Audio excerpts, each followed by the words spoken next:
Makanan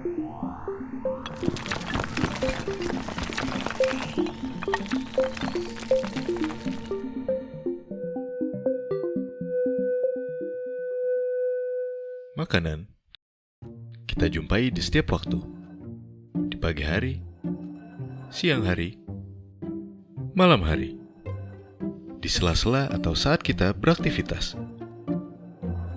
Makanan dengan beragam jenisnya memberi kita energi, nutrisi, dan memberi cita rasa pada hidup kita. Makanan juga menjadi bagian tak terpisahkan dengan budaya kita. Ia hadir di berbagai momen, perayaan, dan peringatan. Tak jarang, makanan hadir begitu banyak. Lebih banyak dari yang kita butuhkan. Pada akhirnya, tidak kita habiskan, kita sia-siakan, dan kita buang begitu saja. Makanan yang kita buang mungkin terasa sedikit. Namun, saat dikumpulkan dari berbagai sumber, timbulan sampah makanan ternyata menjadi jenis sampah dengan persentase timbulan yang besar.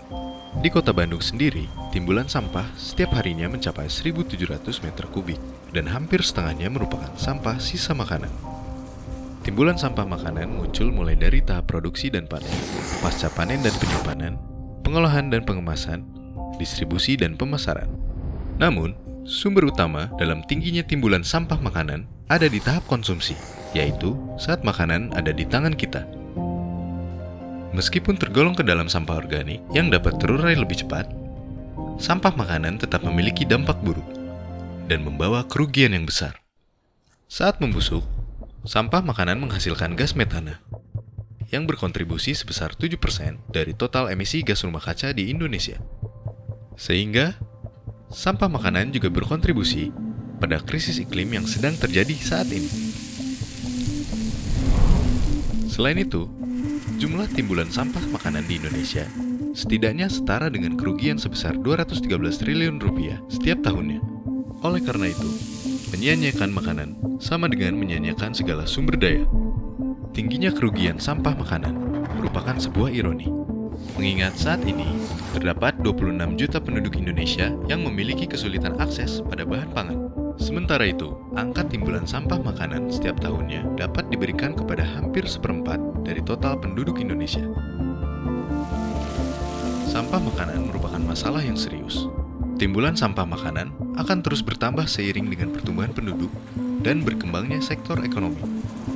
Semakin besar timbulan sampah makanan, semakin besar pula dampak serta kerugian yang akan timbul. Lalu, apa yang bisa kita lakukan? Dimulai dengan menghindari perilaku konsumtif, mendonasikan makanan berlebih, mengolah kembali sisa atau bahan pangan berlebih, serta memilah sampah sebelum membuang. Dengan strategi yang tepat dan dilakukan secara masif, kita bisa mengurangi timbulan sampah makanan hingga 45% di tahun 2045. Mari, hargai setiap hidangan, setiap gigitan, dan setiap suapan. Dimulai dari lingkungan kita masing-masing.